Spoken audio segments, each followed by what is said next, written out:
भारत राष्ट्रीय समिति की तलबा तंजीम भारत राष्ट्रीय समिति विद्यार्थी ने बेरोजगार नौजवानों से कांग्रेस हुकूमत के किए गए वादों को याद दिलाते हुए एक मुनफरिद पोस्टर मुहिम का आगाज किया। इस मुहिम के तहत QR कोड पर मबनी पोस्टर जारी किया गया, जिसका इजरा जुमेरात को BRS के कारगुजार सदर KT रामाराव ने किया। इस पोस्टर को रियासती BRS V के सेक्रेटरी राजेश नायक ने डिजाइन किया। पोस्टर पर नुमाया तौर पर एक QR कोड दिया गया है, जिसको स्कैन करने पर कांग्रेस पार्टी की जानिब से बेरोजगार नौजवानों से किए गए इंतखाबी वादों की मुकम्मल तफसीलात सामने आती है।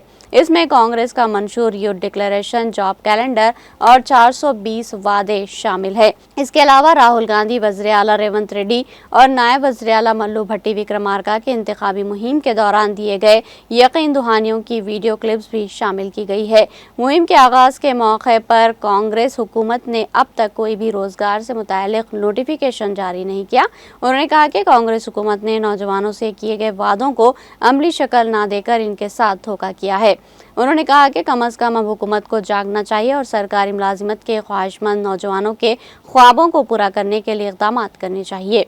BRS V कायदीन ने इल्ज़ाम लगाया कि कांग्रेस ने लाखों बेरोजगार नौजवानों को इंतखाबी धोखा दिया है। उन्होंने अवाम से अपील की कि वो QR कोड स्कैन करके खुद सच्चाई देखें। इस मौके पर BRS के V के सब तलबा, कायदीन व कारकुनों ने शिरकत की और कांग्रेस की बेरोजगार नौजवानों के साथ धोखाधड़ी पर मबनी सियासत की शदीद मजम्मत की।